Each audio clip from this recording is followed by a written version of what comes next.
Welcome to First Unitarian Society of Minneapolis, the birthplace of Congregational Humanism. We carry on that tradition of free thought today, dedicated to promoting a free search for truth, meaning, and justice. Our web address is firstunitarian.org. Thank you for joining us.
Love is loud.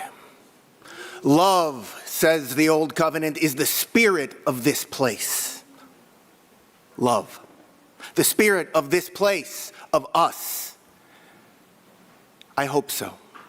Because love has things to say. Love is joy and laughter, giggles, and even silly love songs. But love speaks too to the real pain in the world. Love knows. It knows hate and fear, selfishness, greed, bullet and blade, the cutting edge of indifference. Love knows, and love does not let us turn away. It does not rest in thoughts and prayers. Love knows the names, says the names out loud, and it will keep saying them until the day we hope against all that we make holy by our presence, that those names no longer need saying. Love is loud. Love clamors, it applauds, it shouts down, and it fires up. Love calls to the margin, and not waiting for the echo, it chases its voice to that margin in song, in joyful noise, in apology for the hurts caused, shifts the center until the margin isn't. Love does not suffer the suffering of others in silence, but resonates in those silent spaces held for another's story.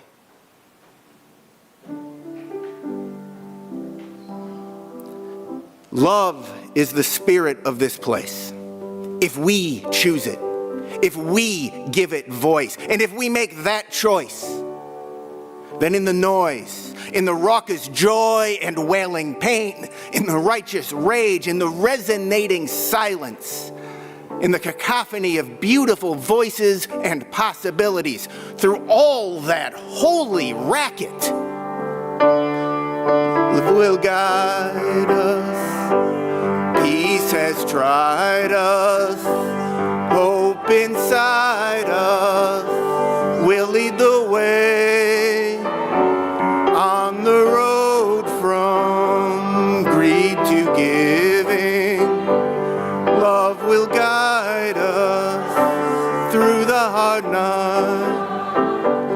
If you cannot sing like angels, and you all can, if you cannot speak before thousands, you can give from deep within you. You can change the world with your love. Let's hear it. He says try. That's it. Hope inside us will lead the way on the road from greed to giving. Love will guide us through the hard night.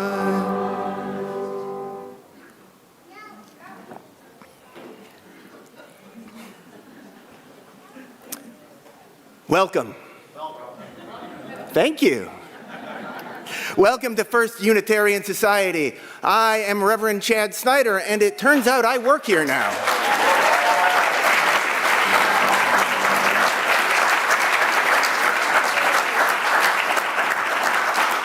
People have been asking me how the week is, and I keep having the old Garrison Keillor. It's been a quiet week. And it has been in this first week as I settle in, and I appreciate that as I figure out where the bathrooms are and stuff like that. But I welcome all of you into this space together, whoever you are, wherever you are, whether in this room or online, whatever your pronouns, however you identify, whoever you love, whatever is feeding your heart or breaking your heart right now, present in this space, present in this moment, you are welcome here in all your beautiful and imperfect humanness. We gather as a community of seekers in this place where we commit ourselves in our human potential, our human imperfection, to seek ways to give shape to our common values, to bring justice, equity, and compassion into our daily lives and into the world, to resist all that threatens the earth and her people, and to live out our dream of a world community of peace, safety, justice for all beings. All ages are welcome here in this assembly hall, as we show by the space in the back for families and children. At some moment, I may go back there and play. Childcare is also available down the hall to the left if you would like as a parent to make use of that. But please, please know, the sounds of children playing and laughing and even crying, that is sacred to me at least. So please, please do not take them away just because we get to hear their energy and their life. And now I invite you, I know there's a camera here somewhere that we wave to. Over there, thank you all. Wave to everybody online. And please then take a moment now to welcome the morning and to welcome each other. Greet those around you. Go up and grab the Grace songbook if you would like. Our closing song will be from that, although the lyrics will also be on the screen. And just welcome, welcome, welcome.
I forgot how much you all like each other. I'm going to have to build that time into the planning for the services in the future.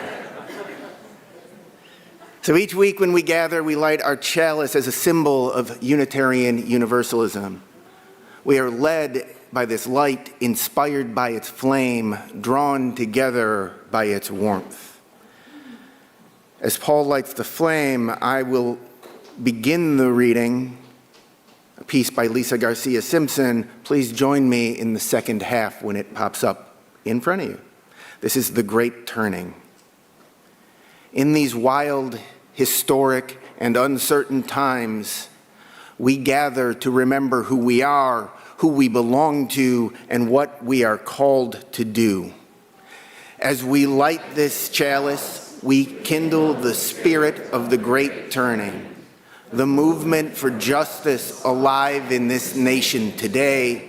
May we feel it in our bones and in the stillness of this hour, and sense it calling our name. And now, with our chalice lit, let us share in the reading of the Congregational Covenant. Guided by love, we gather in community to serve with joy and compassion, to seek wisdom and meaning, to cherish our differences, to care for others and our planet, and to build a just and peaceful world.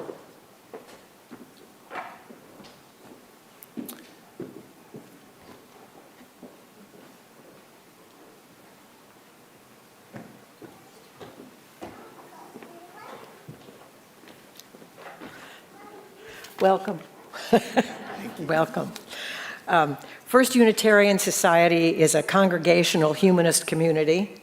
As we journey together, we choose to care for each other, our neighbors, and our planet. One manifestation of that is our caring team. My name is Judy Hornbacher. My pronouns are she, her, and I am a member of that team. Joy and sadness, celebration and hardship coexist along life's path. If at any time you need support or would like a visit, or if there's something happening in your life that you would like to share with the care team or with this community, please call the FUS office. Send a note using the QR code on the screen, or click on the link that's provided in the Friday Update newsletter. We are here for you. We have not received any specific joys or concerns to share this morning, and yet I know that we are all aware of those who need a little extra support or affirmation. I invite you now to speak into this space those names. Love is the spirit of this place, as the minister just said. Be they near or far away, that we may hold all of them in love. Moment of silence.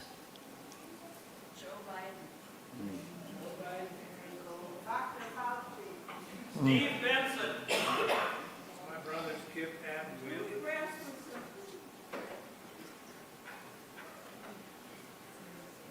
After the assembly, you're invited to stop by the card basket downstairs to send a note to folks you're thinking of today. We'll put them in the mail for you, which is the reason to do it right there. Now, let's take some quiet time together to breathe, to connect with our shared humanity, to feel the solid earth beneath us, and to remember that we are not alone. May all those we love and all beings everywhere be at peace.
Parable of the talents as told in the book of Matthew.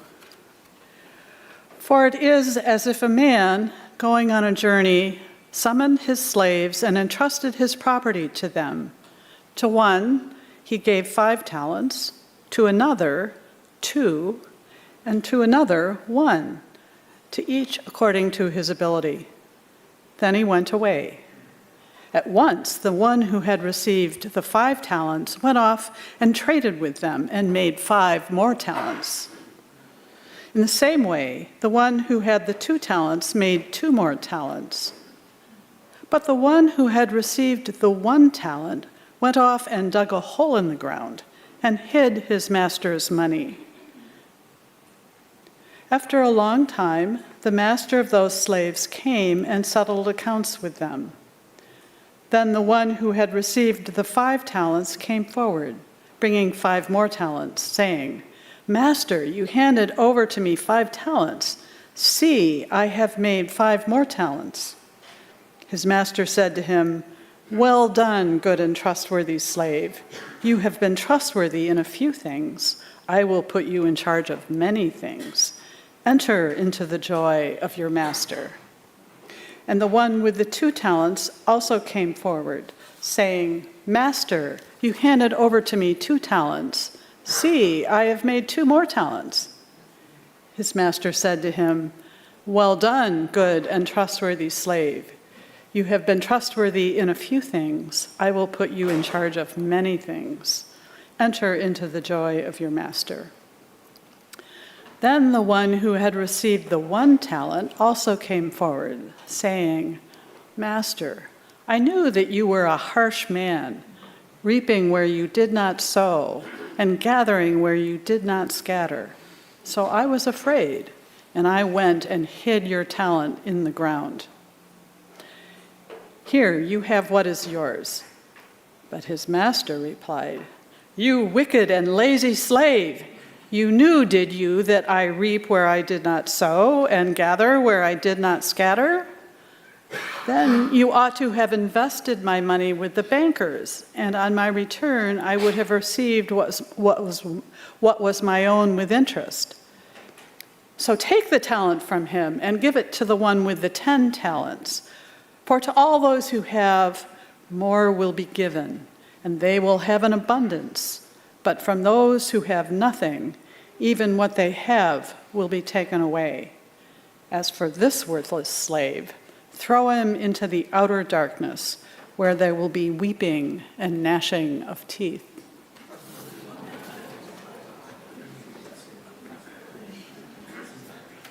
So I'd forgotten about that parable until seminary. And I read it and I thought, well, that's a terrible parable. And then I thought, Terrible Parable's a good band name.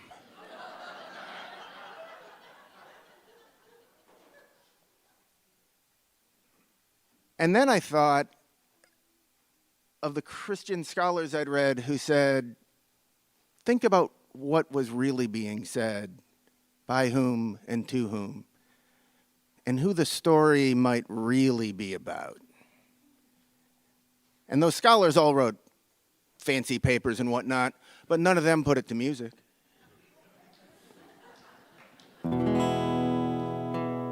I got this one talent to tell the truth. Such a terrible talent to tell the truth. Well, I know how it goes. I know how it is. What's his is his, and what's mine is. Well, there ain't no mine, except at his whim. And God's forbid I tell the truth to him. But I got this one talent to tell the truth. Such a terrible talent to tell the truth. Well, my true talent, that's what did it, I fear. Too true to say what he wanted to hear. Not mine to say, not even mine to know. A prideful man reaps, though he does not sow. But I got this one talent to tell the truth. Such a terrible talent to tell the truth.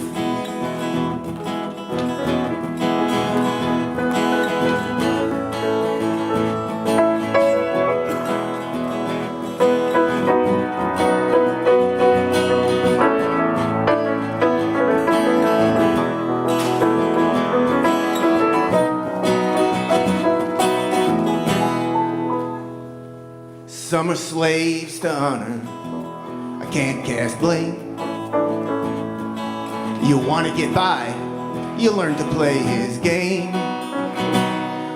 Feed his ego, praise his glory, or take the lashing. But what's truly mine are the weeping and the gnashing. And this one talent to tell the truth. Terrible talent to tell the truth. This one talent, tell the truth. Such a terrible talent.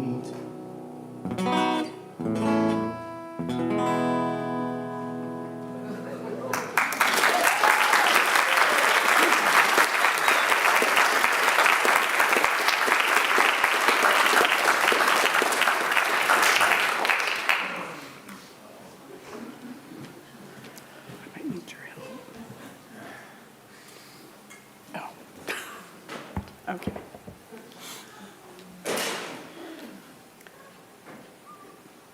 Go ahead. Okay. The Emperor's Cool Clothes by Lee Harper. There once lived an emperor. When he was young, the other kids made fun of him. "Ha! out those pants and that bow tie.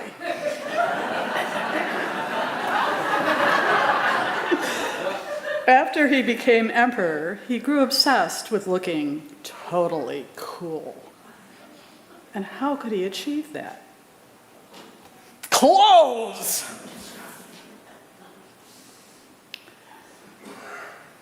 The emperor had a different outfit for every hour of the day. But he was never able to achieve total coolness. Does this robe make me look short?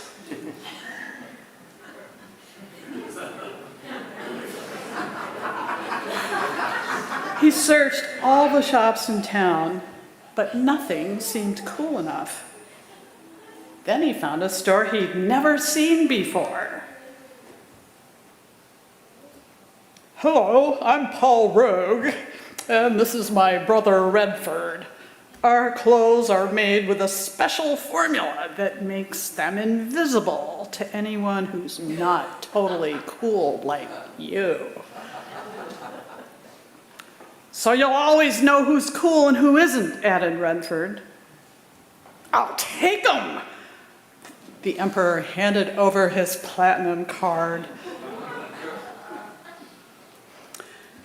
The two rogues told the emperor they'd get right to work buying gold thread and silk to weave his new clothes. But they didn't. They just shopped online for themselves. Yachts, vacation houses, jewelry, and fancy clothes.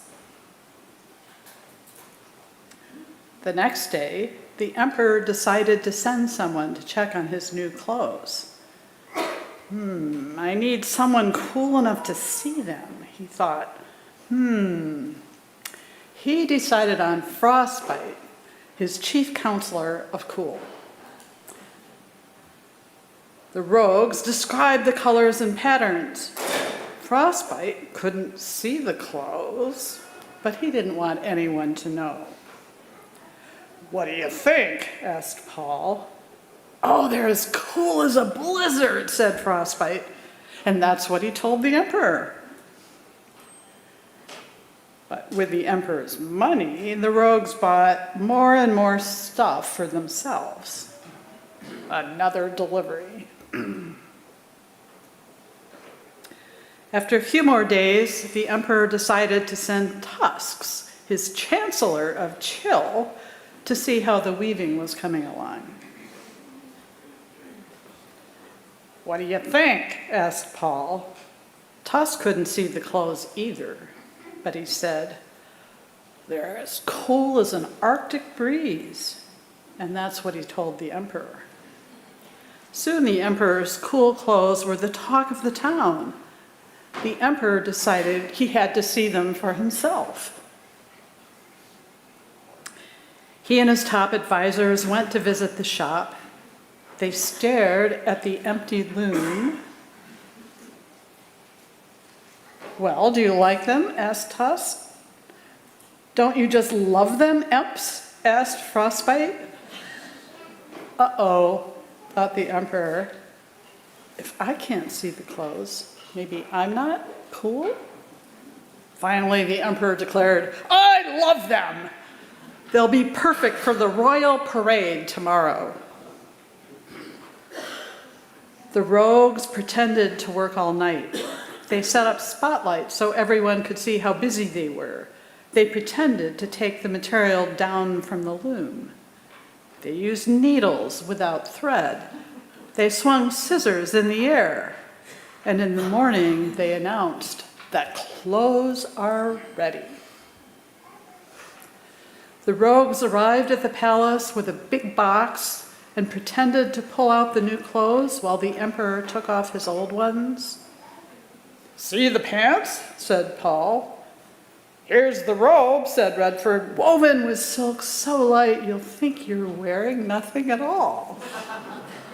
The rogues pretended to put each new garment on the emperor. Wow, they fit perfectly. What patterns, what colors, you look totally cool, gushed Frostbite and Tusks. Best dress list, here I come. It was time for the parade to begin. Tusks and frostbite pretended to hold the emperor's train in the air. No one in the crowd would admit that they could see nothing. Everyone said, "What patterns, what colors, he looks totally cool." At last, a little girl cried out, "But he has nothing on!" Soon everyone agreed that, in fact, the emperor was parading down the street completely naked. "What can I do?" thought the emperor. "I can't stop now." And so he paraded through the streets in the world's coolest clothes, which did not exist at all. Thank you.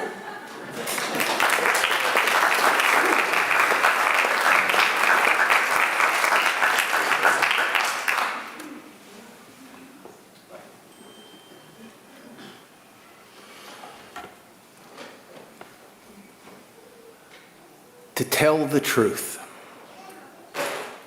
to deny the people with power, to deny even ourselves that comfortable deception that the way things are is okay, or that this is just the way it needs to be, it's how it's always been, that the best thing we can do is play along, not upset anyone, avoid risk, avoid pain. Now that would have been the smooth path for the one-talent slave. He knew what his master expected. He saw the other two slaves do all that extra work to make their master happy, to make him richer,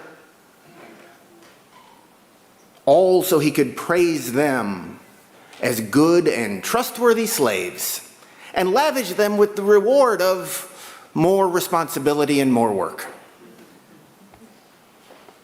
But a good and trustworthy slave is still a slave. Holding his one talent, this third slave knew that. Now, maybe more importantly, the other two slaves, they knew it too. Their master knew it.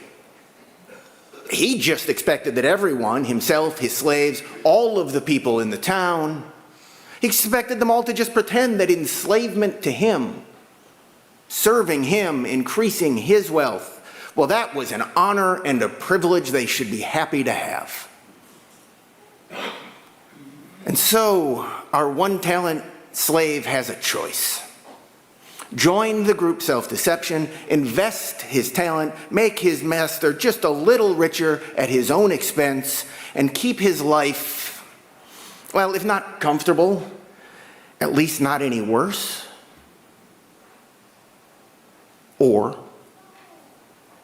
bury that damn coin, and when the time comes, tell the truth. And I wonder, what would I do in his shoes? Well, to be historically accurate, his sandals. I mean, he had to know what was going to happen.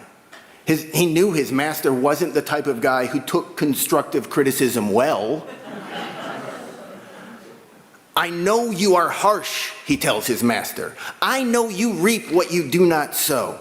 And listen to the master's response. It is rage, it is fury, it is indignation, but it is not denial. The master is not enraged because his slave lied to him or lied about him. No. The master is enraged because the slave had the gall to tell him the truth right to his face. And that truth is what this story is about. Unmasking the absurdity, the utter inhumanity of a system that makes so many suffer so much at the hands of so few.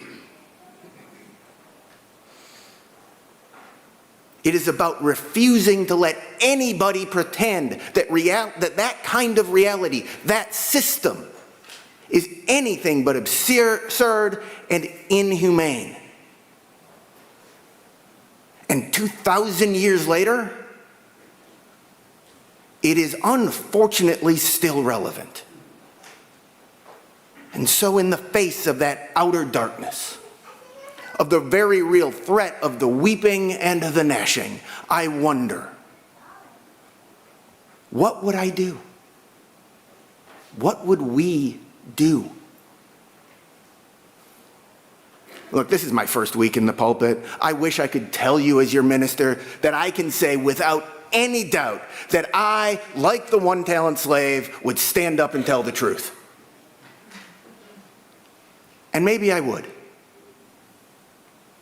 I hope so. But I sympathize with the other two slaves. They were powerless to change their circumstances. They knew that telling the truth, making their master listen to that truth, would almost certainly make their bad situation even worse. So, I guess I can't condemn them for making the choice to go along to get along. And I don't want to be a person who makes that choice myself. But let's be real here. I am not in the position of those slaves in today's world. If I'm anybody in that story, I'm closest to the master, or at least the well-off neighbor who doesn't say anything.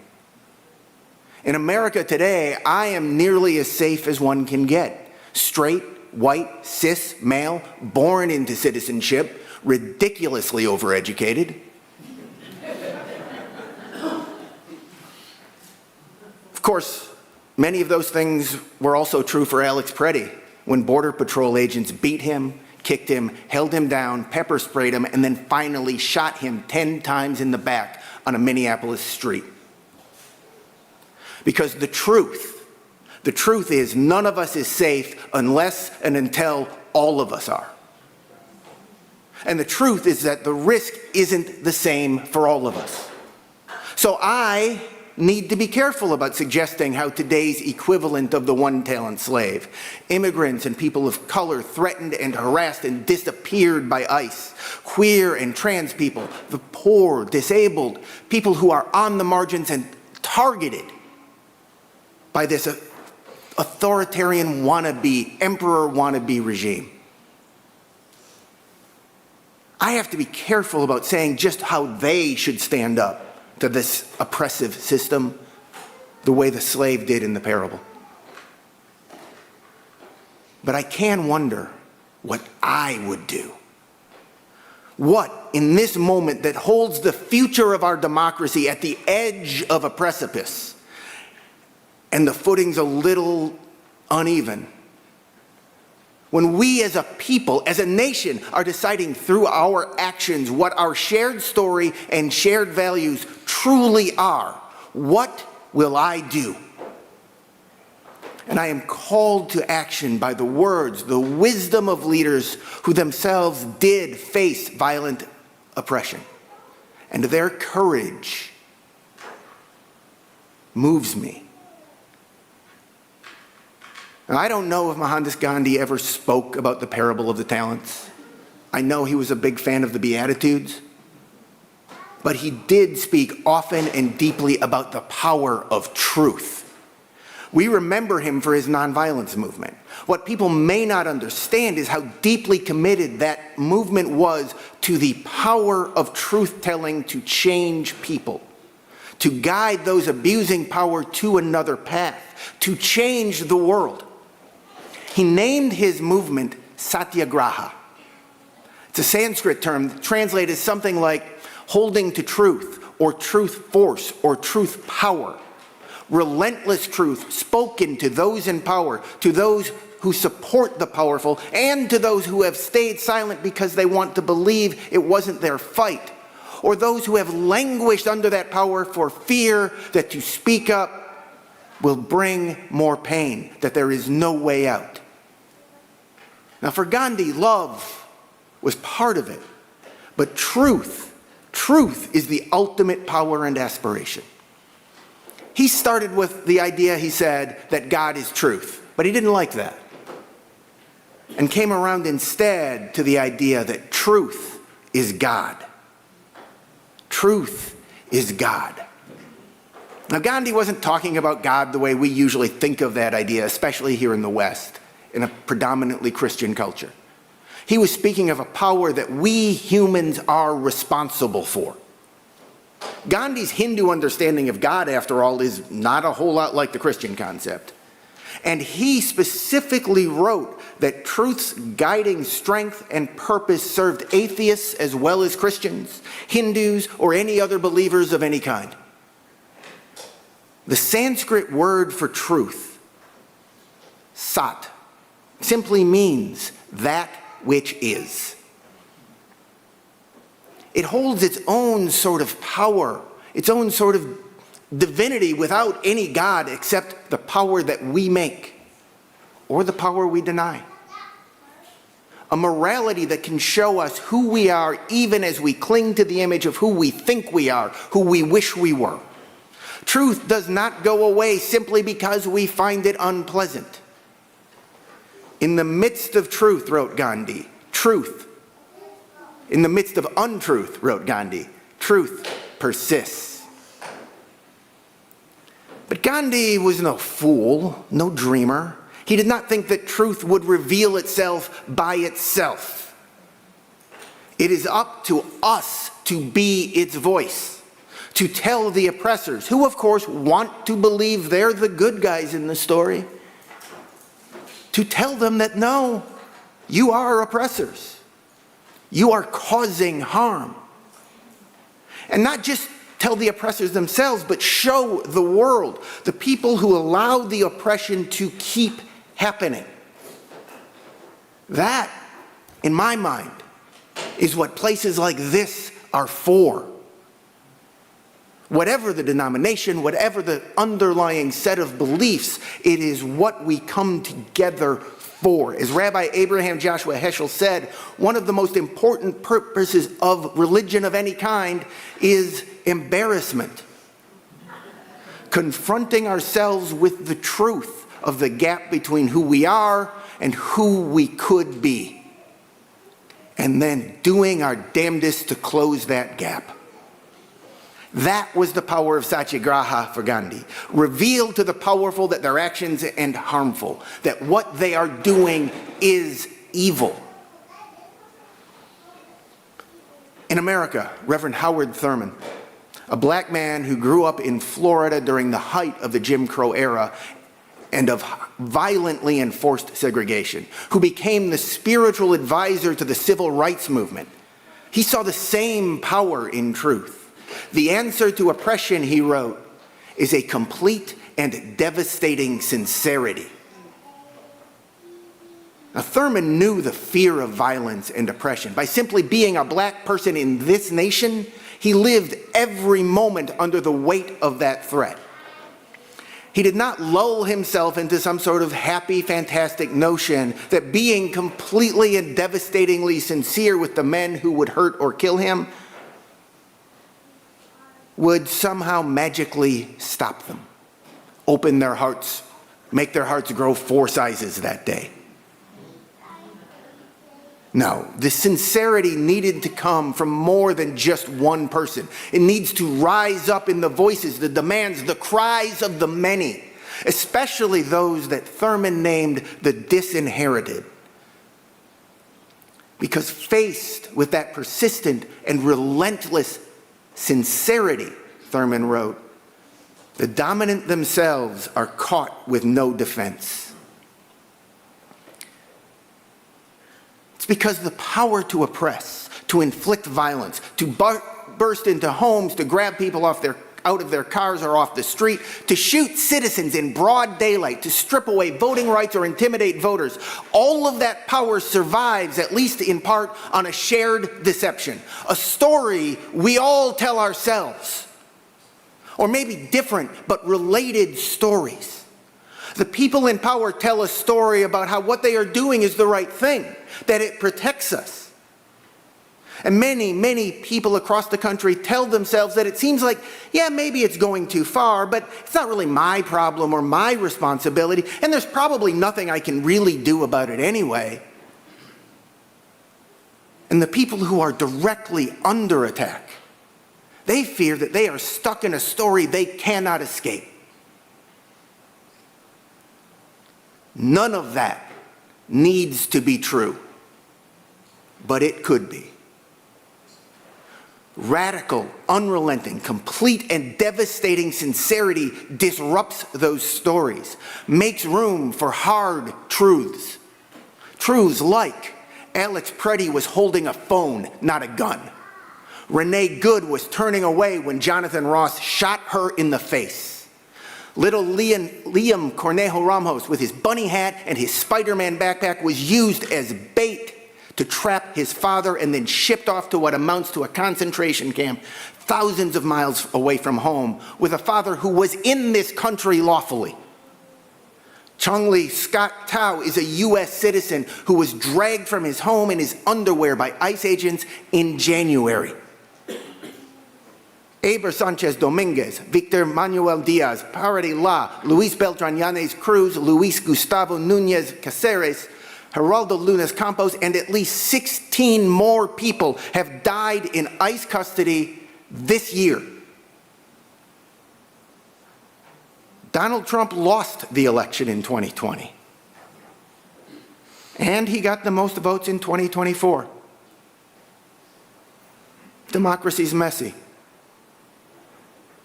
Elections matter.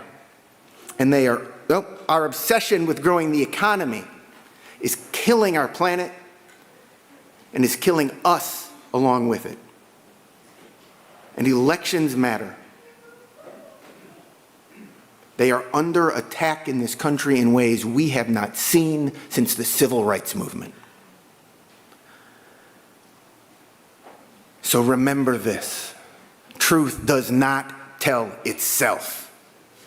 The people in power are counting on that. As Princeton professor Jan Werner Miller wrote just recently, today's authoritarians try to keep us believing democracy and the rule of law are doing just fine. They're still here, regardless of the truths that are right before us. Truth cannot tell itself. We have to tell it over and over and over again. Hold it up before each other, before our neighbors, before the people who govern this nation relentlessly. That is what Emmett Till's mother did when she insisted on an open casket, so the world could see the brutal beating that her little boy suffered. It's what Darnella Frazier did with her recording of the 9-minute murder of George Floyd. It is the videos when Renee Good was shot in her car, of Alex Preddy being gunned down in the street. That heartbreaking picture of little Liam that went around the world. And it is what members of this congregation, working with members of other congregations and with neighbors who have no congregational or religious affiliation at all, are doing right now. I'm gonna miss some names. I've only been here a week.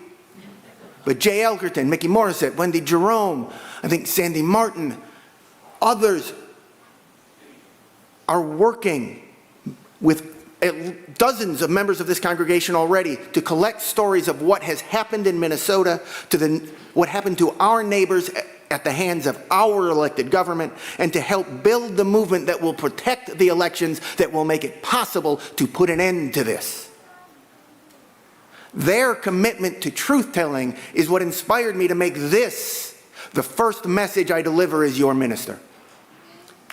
Because they need your help.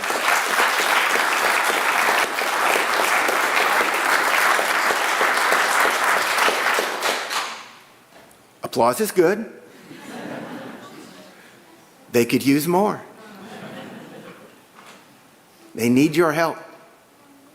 We as a people, as a nation, need that help.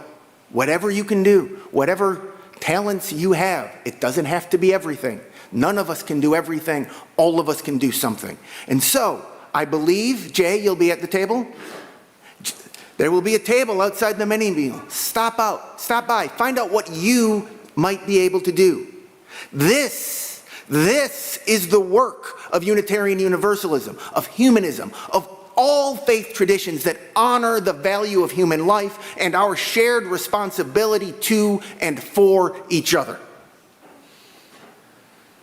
Truth is, as Gandhi wrote, that which is. So we tell it. In the face of the barrage of lies, we keep telling it. Do not give in to the despair that they will never stop lying, that their lies will bury our truth. That despair is the weapon of the deceivers. Tell the truth wherever you can, to whoever you can, as often as we need to, and it's a lot. Not just individually, but all of us together, because as Howard Thurman wrote, one person speaking the truth can be silenced with retribution and violence. But if the number increases and the movement spreads, the vindication of truth will follow in its wake. So tell the truth. These things happened. They are still happening to our neighbors, on our streets, in our neighborhoods, to us, to all of us. Because as Rabbi Heschel said time and again, while only a few may be guilty, all are responsible. And we will not let ourselves be responsible for this. Because it is wrong. It is immoral. It is evil, lived out, acted out in our midst, in our names, before our eyes. It must end, and we must not shut up about it until it does. Relentless truth-telling is an act of love. And Gandhi called love the nearest approach to truth. Maybe. But love, to approach truth, must be loud. It must be honest, relentless, fierce, and unsparing. The powerful dress themselves in a story, an image of themselves as the champions of this nation and of justice and of righteousness. And so love shouts in the voice of a child from the crowd, "You have no clothes." But maybe, too, it adds, you don't need them. You can be worthy and loved without them. Look, I don't hold out a lot of hope that our wannabe emperor will listen to that. But the people in the crowd with us, our neighbors, our relatives who voted this administration into power and now maybe feel a little defensive about it, they might. We have to let them see the naked emperor now, not shame them for not seeing sooner. Oppression thrives on deception. It counts on us to believe the easier story, to deceive ourselves into being quiet. If you just comply, nobody would need to get hurt, our government says. Or if we make voting harder, we'll protect the elections. If you just grow my money, double my talents for me, said the slave master. You will be my favored slave. You will enter into the joy of your master. And the one-talent slave says, no. What you offer, what you demand, it is still slavery. It is your joy, not ours. That hell, that outer darkness, we've already made it, and I'm already in it. It is still evil. I will not let you deny that. I will not let us hide from it. Yes, I have one talent, and with it, I will tell the truth. Let us join him. May it be so, because we go out into the world, raise our voices, and make it true.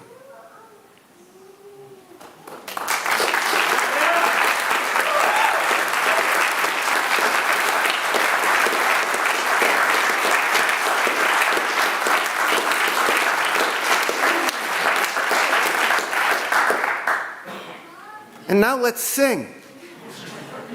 about what that land could be. It's number 121 in the Gray Songbook. The words will be on the screen. There is a change to the lyrics. I'd go with the ones on the screen. So follow along. Rise in body or spirit and sing at the top of your lungs, my friends.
Hi everyone, my name is Joyce Riedessel. My pronouns are she, her, and I serve on the board of the foundation of First Unitarian Society. First Unitarian Society is a free, independent, and self-governing humanist and UU community. Our mission is to foster a free search for knowledge and meaning, to strive for justice, and to serve one another, the Twin Cities, and beyond. This is the Sunday, once a month, when some of our kitchen volunteers join forces with those at Plymouth Congregational and St. Mark's Cathedral to provide a hearty and tasty meal for folks in our community who might otherwise go hungry. We all know that the need is great. What you put in the donation jar at Mini Meal helps us to work toward our mission to serve the Twin Cities. It will be used to support the community meal program at Plymouth Church. There are many ways to give. The QR code on the screen will take you to our online giving forum, which you can also access on our website, firstunitarian.org. There you can designate how you'd like your donation credited. One option is the second Sunday meal. You can place cash or checks in the baskets, will be passed in a moment, or you can always stop by the office or put a check in the mail. As the baskets are passed, we invite you to give generously and joyfully as you're willing and able. Thank you.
morning.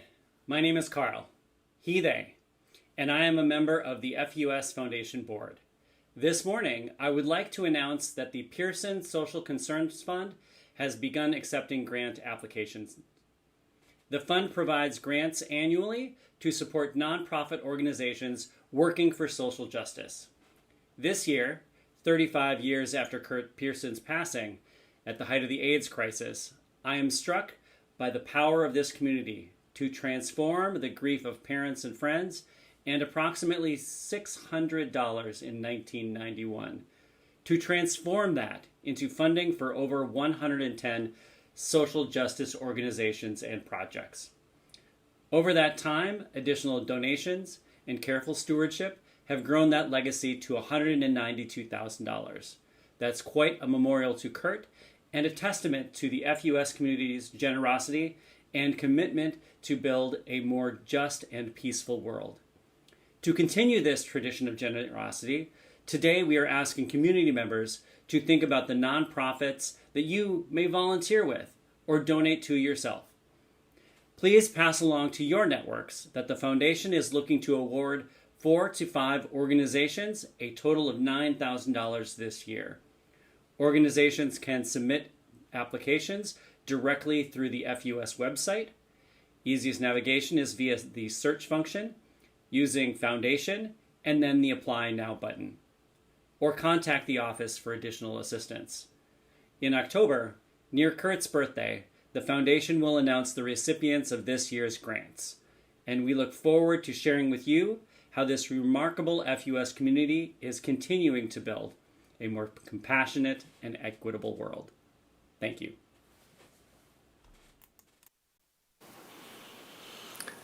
I have a few more announcements. The first is that the YAS coffee social that was mentioned in the Friday update is not happening today. Bug is out of town at a Star Trek convention.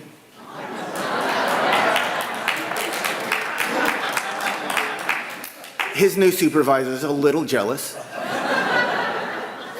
But keep an eye out for the Friday update for when it will be rescheduled. The ask today was for the second Sunday food rescue program. We could use a few hands for that food rescue. That's Saturday evening before that second Sunday from 7 to 9 p.m., rescuing and storing leftover food from Breadsmith, Groveland Food Shelf, and the summer produce overflow. If you can lend an hour or two, even occasionally, please email the office. Dave Lissler, I was close, is leading the effort and would like to start a text chain so we can round up 3 or 4 volunteers each month. A big thank you to the Bakken Museum for a great 4-week chemistry residency with our kids. Again, I'm a little envious. Today, we welcome the Orchestra Hall for a wonderful musical story time. That's what you missed. They'll be back next week with a new story geared toward ages 4 to 7, but open to all ages. As the summer winds down, keep eyes out for emails from Zola about registering your kids for the fall programming year. You can also find that on the ethical education and family programming pages of the First Unitarian website. And I mentioned this in the talk, Democracy Defense Team is continuing its work. They meet Wednesdays from 7 to 8 to work on sharing truth, getting out the vote, and protecting election results. All are welcome, any level of involvement. They will, as I said, have a table downstairs during mini-meal. Please do stop by. And finally, come on downstairs for mini-meal and some conversation. As Joyce mentioned earlier, some of our kitchen staff are over helping with second Sunday meal at Plymouth Congregational, so today it is leftovers here. Pasta, vegan mushrooms, and tomatoes. I am not fancy enough for this word. What you said. Veggies with hummus. There's also a donation jar, or you can scan the QR code to text to give to support that aspect of this shared ministry. Mike?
And now, with the joy of that music resonating in our very being, as Paul extinguishes the chalice, please say the words with me. We extinguish this flame, but not the light of truth, the warmth of community, or the fire of commitment. All of these we carry in our hearts and in our minds until we are together again.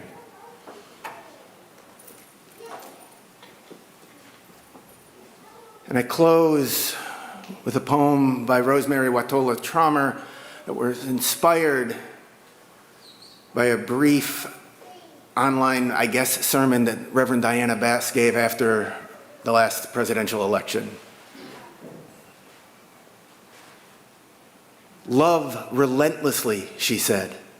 And I want to slip these two words into every cell in my body, not the sound of the words, but the truth of them, the vital, essential need for them, until relentless love becomes a cytoplasmic imperative, the basic building block for every action.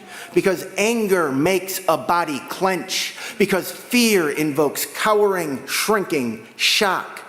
I know the impulse to run, to turn fist, to hurt back. I know too the warmth of cell-deep love, how it spreads through the body like ocean wave, how it doesn't erase anger and fear, rather seeds itself somehow inside them. So even as I contract, love bids me open, wide as a leaf that unfurls in spring until fear is not all I feel. Love relentlessly. Even saying the words aloud invites both softness and ferocity into the chest, makes the heart throb with simultaneous urgency and willingness. A radical pulsing of love, pounding love, thumping love, a rebellion of generous love, tenacious love, a love so foundational every step of what's next begins and continues as an uprising, upwelling, ongoing infusion of love, tide of love, honest love. Go forth. Our time here in this hall is over. There's a mini meal and conversation. Carry with you that tide of relentless, honest love. It is so good to be with you.